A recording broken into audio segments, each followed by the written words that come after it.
हमारे साथ आज चर्चा के लिए जो पैनल मौजूद है, सबसे पहले परिचय करा देती हूं। आज राजनीतिक मेहमान हमारे साथ जो जुड़े हुए हैं, एसएन सिंह जी हैं बीजेपी से।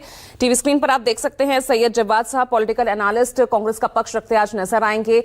आपको नजर आ रहे हैं अखिलेश कटियार साहब, आप देख सकते हैं समाजवादी पार्टी से जुड़ गए हैं। किशोर तिवारी जी हमारे साथ जुड़ गए हैं शिवसेना उद्धव ठाकरे गुट से, और साथ ही आप देख रहे हैं नवल शर्मा जी को जेडीयू से हमारे साथ जुड़ गए हैं। और साथ ही आज है मेरे साथ मेरे दो वरिष्ठ सहयोगी, डॉक्टर संजीव त्रिवेदी दिल्ली से लाइव हैं और राजीव रंजन हमारे साथ नोएडा से लाइव जुड़ गए हैं। लेकिन अखिलेश कटियार साहब, एक बात, सवाल का जवाब दीजिए, क्या इस वक्त ये राष्ट्रीय महत्वाकांक्षाओं से ऊपर इस वक्त ये क्षेत्रीय महत्वाकांक्षाएं ज्यादा हावी होती नहीं दिख रही है? अपनी अपनी पार्टी का विस्तार चाहते हैं, और बहुत सही बात कही राजीव रंजन ने कि यहां पर सभी आप निकले तो आप कांग्रेस से ही है ना। कांग्रेस कमजोर होगी तभी तो आप मजबूत होंगे। नहीं, समाजवादी पार्टी कांग्रेस से नहीं निकली है पूजा जी। कहने और सहने की मर्यादा से लोकतंत्र चलता है, ये बात लोहिया जी कहा करते थे। राजनीति काल और परिस्थिति के अनुसार तय होती है उसकी दिशा और दशा। आज ये बात पूरा देश जानता है कि अगर मोदी जी की सरकार नीतीश कुमार और नायडू की बैसाखी पे खड़ी है तो ये रोकने का काम उत्तर प्रदेश ने किया है। और उत्तर प्रदेश में अगर बीजेपी अपने जिस हद पे जाना चाहती तो वहां होती तो आज पूर्ण बहुमत की सरकार होती। हमें ये लगता है कि संयोजक के कन्वीनर के तौर पे किसी ना किसी को जिम्मेदारी मिलनी चाहिए, और कोई नौजवान हो जो घूम सके, काम कर सके, तो मुझे लगता है उस रूप में किसी भी कोई यंग लीडर के रूप में भी किसी को देखा जाए तो भी कोई बुराई नहीं है। और इस समय जो चर्चा संसद में चल रही है कि यहां इंडिया गठबंधन साथ में खड़े नहीं होते हैं, भाई थोड़ा सा वक्त है, कुछ समय के लिए संसद बैठी है, तो उसमें जो महत्वपूर्ण मुद्दे हमको लगते हैं उन मुद्दों पे हमारे नेता माननीय अखिलेश यादव जी ने कहा कि संबल पे चर्चा करें, किसानों के मुद्दे पे चर्चा करें, तो असहमति की गुंजाइश तो कहीं पे भी पूजा जी हो सकती है, लेकिन उसका यह मतलब नहीं है कि हम बिखर रहे हैं, हम टूट रहे हैं, ऐसा नहीं है। भारतीय जनता पार्टी को जो जन विरोधी फैसले अगर वो लेगी तो रोकने के लिए हम एक साथ खड़े होकर बीजेपी को रोकने का काम करेंगे। जनता की आवाज इकट्ठे एक साथ खड़े होकर उठाने का काम करेंगे। थोड़ी बहुत अगर असहमति है तो राजनीति में मुझे लगता है सहमति की गुंजाइश है। गठबंधन में आप चुनाव लड़ते नहीं हैं।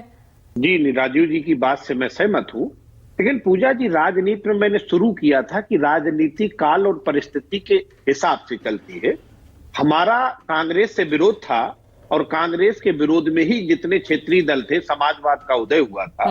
लेकिन आज परिस्थिति दूसरी है। आज भारतीय जनता पार्टी जिस तरीके से भारत के भारतीय समाज में जो विष घोलने का काम कर रही है, उसमें जरूरी है कि सारे अपोजिशन के लोग एक साथ खड़े होकर उस बात का विरोध करें। आम किसानों के मुद्दे या देश के और बेरोजगारी के मुद्दे, जिन मुद्दों पे बीजेपी सरकार में आई थी वो एक भी मुद्दा जमीन पे नहीं उतरा, तो आज ये जरूरी है ना कि सब लोग इकट्ठे होकर जनता की आवाज को खड़ा करें और भारतीय जनता पार्टी का जो असली चरित्र है उसे उजागर करने के लिए हम सब लोग एक साथ आए। हमारे मकसद साफ है। ये ठीक है, विस्तार की मानसिकता तो हर राजनीतिक दल की होती है और उसमें कोई बुराई नहीं है। तो राहुल गांधी अक्षम है क्या इंडिया गठबंधन को साथ लेकर चलने में? आप सबका मैसेज, आप सबके मुद्दे जनता तक पहुंचाने में? हमारा सवाल करिए, मिस हो गई बात आपकी। राहुल गांधी अक्षम है क्या इंडिया गठबंधन का नेतृत्व करने में? राहुल गांधी जी अक्षम या सक्षम से ज्यादा महत्वपूर्ण सवाल है कि इंडिया गठबंधन में लगभग 150 सीटें क्षेत्रीय दलों की हैं। तो अगर किसी क्षेत्रीय दल का कोई मुखिया, कोई नौजवान आदमी जिसकी भूमिका देश के 24 के चुनाव में महत्वपूर्ण रही हो, अगर कोई एक कन्वीनर के तौर पे उस नेतृत्व को जिम्मेदारी का निर्वाह करेगा, मुझे लगता है वो बेहतर होगा।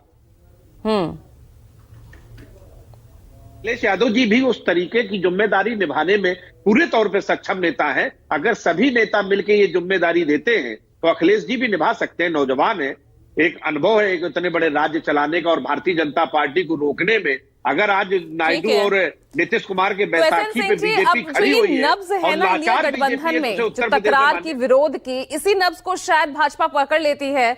और जब भी चुनाव होते हैं भरे मन से कोई क्षेत्रीय दल निशाने पर नहीं होता, निशाने पर होती है तो कांग्रेस, राहुल गांधी। सिंह साहब, हिंदुओं को गाली देने का काम आप बता रहे कि सारे राजनीतिक दल करते हैं। पिछड़ों का जो आरक्षण मारे हो वो हिंदू ही है। राजस्थान में एक आईएएस अधिकारी शादी में घोड़े पे चढ़ के जाने के लिए आर्मी लगानी पड़ती है, वो कोई दलित समाज के थे, वो हिंदू में ही आते हैं। उन दलित पिछड़ों को भी हिंदू मानिए, उनके भी हक अधिकारों की बात करिए, और भ्रष्टाचार की बात अब आपको ठीक है। अब इंडिया गठबंधन की कमान किसके हाथ में होगी, विवाद आगे और कितना बढ़ेगा और कितने यहां पर बयान सामने आएंगे, लगातार इस पर नजर रहेगी। बहुत बहुत शुक्रिया चर्चा में जुड़ने के लिए। आज के लिए ब्रेकिंग विद एजेंडा में इतना ही। नमस्कार।